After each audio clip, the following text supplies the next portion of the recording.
Hello, welcome to the latest Goals Eye View. I'm joined by Dom. Hello, mate. You all right? Yeah, brilliant. Joined by Chris. Evening, guys. You all right? Here we go Yeah. again. And we're joined by Dennis this week. Hello, Dennis. Greetings. So Dennis is in for Tom today. Tom's all right. He's just having a couple of weeks away while he's busy with work. Dennis, thanks for stepping in. So we'll go way back to Altrincham. It seems like a long time ago now. On Saturday. 4-4 draw.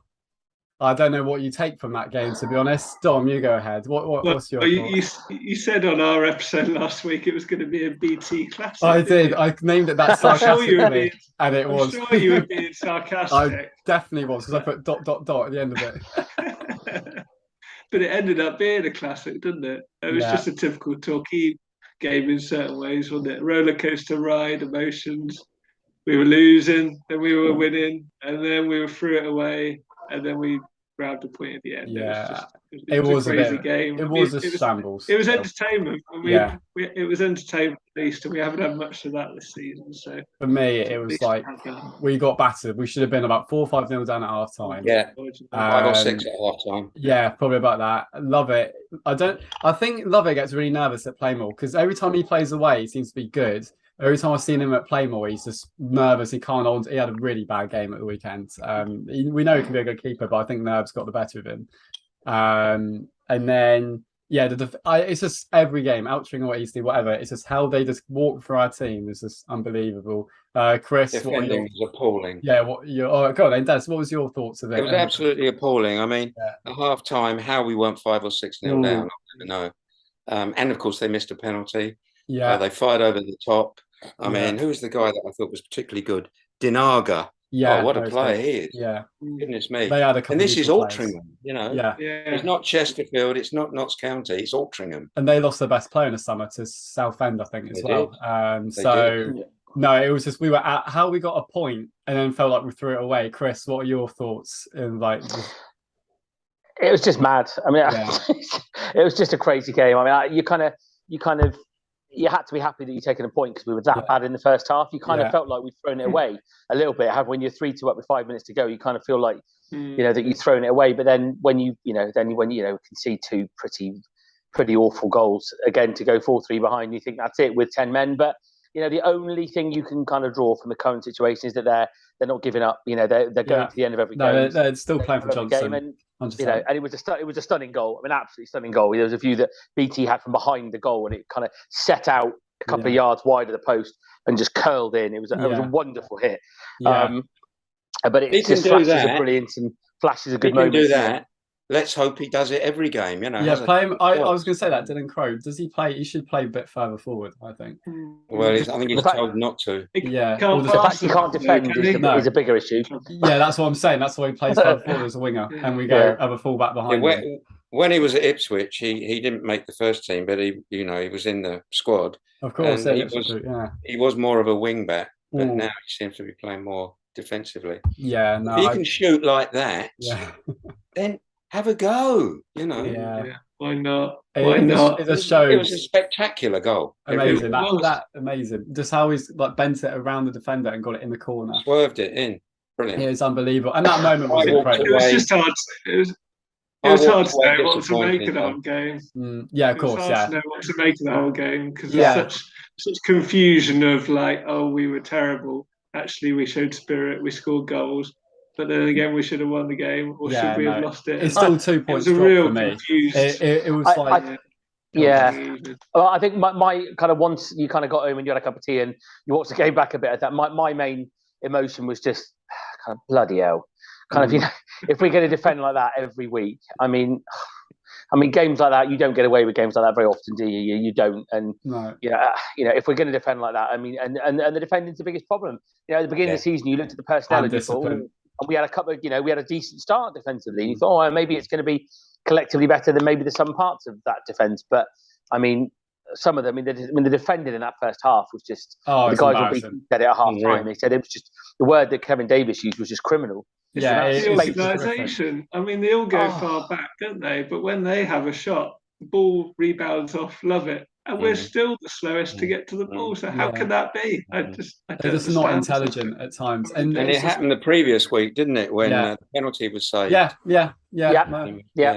No, and I think my point is as well. It's just like in the discipline. We've got by far the most yellow cards in the league. We've had another red, like Marshall on Saturday, disgraceful. Like he had a night. Look, Marshall can be all right at times, but he had a disaster of a game. I would just make one comment on the Marshall red card. Yeah. Having watched it back, I recorded the live when it was on and watched it when I got back. Well, the only comment I would make on that, it absolutely is a red card. It absolutely is ill discipline. It absolutely is not something you should be doing. Or the only thing I would say was he didn't actually touch him, really. Yeah. The bloke caught him late and he kind of swings a leg at him that misses. Yeah. And then kind of tries to kick him. And the bloke goes down holding his leg like he's had it sawn off. But the reality is there's next to no contact. It's still a red card. It's still violent conduct. It's still excessive force, all the rest of it. But he's taken a lot of stick, and rightfully so, for reacting. But the reality of what actually happened wasn't barely anything when you watch it. He's been sent off twice. Yeah. Right. Yeah. He was at fault for one of the goals in the first. Gave away the penalty. And on the free kick, when he was sent off, they scored. And Ali Omar comes on, loses his man completely, shows his number. Why is Omar not playing? Has he got a knock? No, he's terrible. I think he's fallen out of favour, Dennis. And I love its positioning on that. A lot of it's questionable. That fourth goal, he's way too far over, and it's a shame for him. The funny part is when Omar comes on, when Marshall's been sent off and Omar comes on, the commentators say, they say, bring on a centre back to try and shore the defence up. Now they've had a man sent off, and you can kind of almost hear them kind of trying not to go. Well, he didn't, did he? Yeah. Because they kind of go, it's gone over Omar's head, and the bloke behind him, he should have been marking, headed it in. Only at Torquay. Oh, it's unbelievable. They haven't got the know-how to see a game out. No. And this has been a problem for the last couple of years. They take the lead. You don't have to kick the ball in the stand. Just calm down and relax. Hold it in the corners. Keep your calm and composure. But you remember the Crawley game? I mean, that was criminal, wasn't it? Yeah. In the cup. I'd like to be in a position to have to see a game out first, but we nearly got there on Saturday, didn't we? Nearly, but but they just don't. But they just don't look. It just doesn't fill you with any kind of hope that even when we are ahead in a game, that we're going to not concede, and that's the biggest problem, isn't it? Yeah, no. When it just runs through the midfield and then just the defence is just the most open defence I've ever seen at Torquay. Yeah, it's just no structure. There's no it's like it's uncoached. There's just nothing. I might have missed something. No. I might have missed something, but I didn't understand the system on Saturday. No, I don't. There wasn't a system. Well, this is the thing, because when you looked at it, it looked like Moxie was playing as wing back, but Donnellan was playing higher up. So Moxie was kind of playing left back of a 4. And when they warmed up, left of a 3, they warmed up as a 4. Yeah, they were warming up as a back 4. I know you can change formation. But then there was in the first half, they just kept coming down that right hand side, our left. And there was literally nobody against them. So quite quickly they realised, well, if we attack down the right, we've got 2-on-1 against the old fella. And time and again, they just kept getting past him, going round him, putting crosses in diagonally in front of him. And there was just no one in front of him. Goodwin was kind of playing to the left, Donnellan kind of to the right. But there was just no kind of defensive structure to anything when they were attacking. It was just odd. We can't handle any team. We can't handle any team that's got a lot of pace. That's the one thing that's lacking in our team. I think we're trying to be too clever as well. As soon as the second half, we said we'd go route one, play, direct football, just get men up there and push up a bit. We suddenly got better, didn't we? I think we're overthinking the tactics because these guys can't handle anything more complicated than it. Well, I remember years ago when Nottingham Forest kept winning everything. They didn't have any tactics at all. They just played as a team. There was no structure, no formation. They just played together. Everyone worked for each other. That's what we got to start doing. Yeah, it's just individuals completely. Live or die together. We saw about that for half an hour in the second half, didn't we? They started pushing as a team, and then suddenly they got a bit nervy, didn't they? And I feel so sorry. I feel so sorry for these young players because we know that there's something there. Yeah, there's some potential there. It's just, and we speak to the guys after the game. They're really nice guys. It must be disheartening. It must be. And Ali Omar takes it so personally. Yeah, he's a lovely guy, but my problem is I feel like they've been set up for failure by Right. So if you the talk is, we'll go a bit more into it in a bit, but the talk is, oh, we've got a less budget, we've got a small budget. It probably is the case, especially compared to when we should have won the league a couple of years ago. Yeah. But when you know, right, this is your budget, X amount, you think, well, with this X amount, I need to sign a balanced team. So there might be a few not very good players in there, but you have balance. So what I mean by that is you've got fullbacks, wingers, centre mids, attackers, attacking midfielders, whatever. You sort of build that. Now, I know he's tried to do a 5 at the back, but no manager should ever go into a season going, right, we're definitely playing this formation. If he signs wingers, they can play as like a 5-back or like a 3-5-2 or 4-4-1-1. So what we've done, he's signed 5 central midfielders, 1 right back, / right wing back, and no wingers. There's no wingers in our club. Apart He's from top loaded for the middle of the field, and it's just so when you've got a couple holding midfielders, but there's nothing to link the play on the side. If we had a couple, all we need now is a couple wingers. We could play a 4-4-1-1 or whatever, and just try and just be a bit solid at the back. When they attack us, there's 2. You've got a fullback and the winger to go against. We're a bit more solid on the wings. Midfield, you sort of do 3 in the midfield, either a holding midfielder and 2 more attacking ones, or you do sort of 2 holding midfielders and 1 like number 10, like Lemon Evans has played for a couple of years. And then you've got structure, so they're all over the park. You're balanced. Take it to basics, but now you've got nothing, and that's why I think we're getting set up for failure. Well, Lemon Evans isn't getting in the team at Stockport. So no, can we get him back on loan? No, just anyone at this stage. But I think the other issue, and the bit which I find I haven't done looked at the history of this, but the bit that is a little bit odd is a manager tends to have a style and a system and a pattern to how they play. If you look back a couple of years. When we played, we had a very rigid that first half of the season when we got to the playoff final. We had a very structured 4-2-3-1 formation that worked very well. You had Randell and Hall that sat in front of the back 4. You had a flat back 4. It moved, chopped and changed around at times with individuals, but you had Shering who could play as a right back. You had Moxie who could fill in at left back. You had better and more versatile players, didn't you, Chris? You had more versatile players, but you had move them around. Yeah, that's the system that worked. So I don't know. Before the season we kicked a ball, I thought that Johnson would want to play a 4. Yeah, because I think at times last we season playing a 3. We ended up playing a 3 quite a lot because it was what we had. Sometimes you've got to pick from the players you've got in front of you, which is why Winter ended up playing as a centre back a lot, playing on the right side of a 3. But if you look at the makeup of the squad, it's kind of not set up for anything because there's not top heavy centre backs. It's not top heavy width. It's not top heavy. It's just kind of a bit of a mishmash of everything. Yeah. And the biggest issue is we don't have multifunctional players. Yeah. We don't have players who can fill in at right back or can fill in at left back or can play in midfield. The only kind of what you'd call a utility player is probably Donnellan. Other than that, the only one. They're quite structured players. So when they're all injured and you've got players who need to fill in at different positions, they can't do it because that's not what they're there for. I just don't understand why we're not playing football. Look, I was never expecting us to be anywhere near the top, to be honest. I thought, mid-table, 14th, 15th. There's a new score. We've got so many players, got a young team. But just set yourself up to have... But the problem is, Sam, you can't play a 4 when you have fullbacks that can't defend. Yeah. You cannot play a 4 with Dylan Crowe. It depends how good the midfielders are, though. With someone like Winter, fine, because he's defensively quite competent. I would play Crowe right midfield. Get a fullback in behind him, though.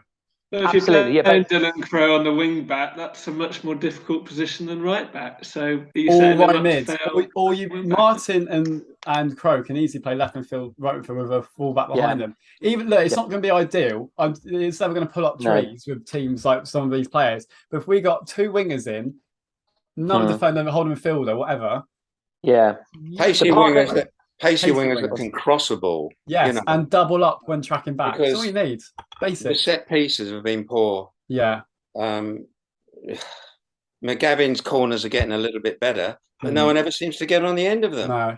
And we've got capable strikers as well. Just get some wingers and get some balls on the Jarvis works very hard. I mean, he was even doing some defending last week. He was back. It's all over. It works really, really hard, but it's just got to get his head on those corner balls. Yeah. The biggest issue as well is there's no pace. Yeah, no, there's no pace in this side. We said this there is now with De Silva. De Silva's got pace. Yeah. And that's the thing. So we go to Eastleigh last night. None of us were there. Jarvis getting sent off after all the praise I've given him and that. I saw the highlights. Booking from the kickoff. I mean, I think that Brennan. I think it's Brennan Camp, wasn't it? The right back. For the right back for Eastleigh. He just threw himself down. Mm. So, you know, was it an elbow or was he just... It looks clumsy, Dennis, so he sold it, didn't he? But just, trouble is, you do it first minute you do it once, but then don't do it again. That's the thing I was going to say. If you're going to book somebody in the first minute of a game, you're setting your stall out, aren't you? Because you're saying every offence of this. So, I mean, I have to say, I haven't seen it yet, but if Jarvis then did the exact same thing again, then he's an idiot. He did. Because if he's been booked once, it sounds like it was virtually the same place with the same guy with the same incident. But in which case, then he's stupid. But if you're surely, unless it's that bad, and again, this goes back to what I've said before about refereeing. If I'm the referee, I am not there to book people. I'm there to enforce the rules. If I have to book people, I will. But in the first minute of a game, I admit I haven't seen it, but surely you've got to go, whoa, okay. Usually let them just off. keep your arms down a bit. Well, I don't want any of that. If I see that again, I'm going to have no option. I'm going to have to book you. But to just get the card down in the first minute of the game. I think because he went down and the Eastleigh lot did quickly surround the referee, didn't they, Dennis? They certainly did, That kind of made his mind up. But apparently, I've spoken to a couple of people that were there and they said it was a definite sending off. And a definite penalty. So it's difficult to tell. I have no doubt. I have this theory that I think is relatively well. You can think of it yourselves when you watch games, but I have this theory that an awful lot of refereeing decisions is done by player reaction and influencing. If the players do nothing, the referee is far less likely to make a decision or a card or whatever it might be. But if players go flying in and pushing and shoving and getting in, you're going to stand for that ref and all of that. If you watch the situations when that happens, invariably the sanction is stronger because of the reaction of the players. And I think which the is sort referees... of understandable. I mean, the best refs can cut through that, can't they? But the best Absolutely. refs aren't level. Of course. So the best refs say, no, excuse me, I'm in charge of this game, not you. Thank you for your opinion. Go away now, I'm in charge, not you. But to be honest, nowadays, there aren't enough strong enough. As well. They're not strong enough for that. We've already seen the likes of Bourne and Woking do that, haven't we? No. Oh, yeah. But it's part of the game plan, isn't it? Yeah, we're all missing. It's the same old. Sounds like we played quite well at times, but if you're not going to put the ball in the net, plenty of effort, no points. I mean, you could say that about most of our season so far. And it's the problem is penalty. So clumsy. If you're going to be playing with 10 men for an hour of games, or a good chunk of games, because all of these Red Cup, apart from the Marshall one, you know, the silver one in the Cup game last night, they're significant amounts of the game with 10 men. But as soon as you're giving yourself an hour to play with 10 men, you ain't giving yourself a chance, are you? 60 minutes and no subs on the bench to do anything to change it. And no forwards on the bench. Any other things to add to these a bit before we go into the next section? I mean, the substitution, Omar for McGavin summed it all up at the it was desperate, wasn't it, really?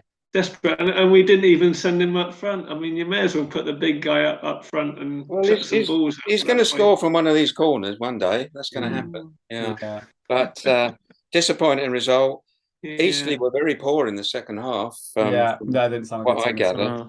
But we can't put the ball in the net, so they only need one goal. The bit that's nagging me more and more, if you look at one of the last 3 home games we've had in the league, Scunthorpe, Maidenhead, Altrincham, we haven't played anybody who's been any good. These nobody teams, aren't they? It's not like we're playing the top lot. And if we're not beating this lot, we are on Saturday. Well, and look what happened. The only time we've played anybody who's kind of top 6 really having a good season, look what happened. And they didn't have to work hard because they just found our weaknesses, cross it into the box, centre backs asleep. 5 of the goals were totally avoidable if you defend properly, weren't they? Right, so that will bring the end of the first section. Thanks for watching this bit. We'll go into the second section where we will talk about the goals I view question and your thoughts. Thanks to all those replied, and we'll go a bit more into sort of the deeper issues. Thanks for watching this part.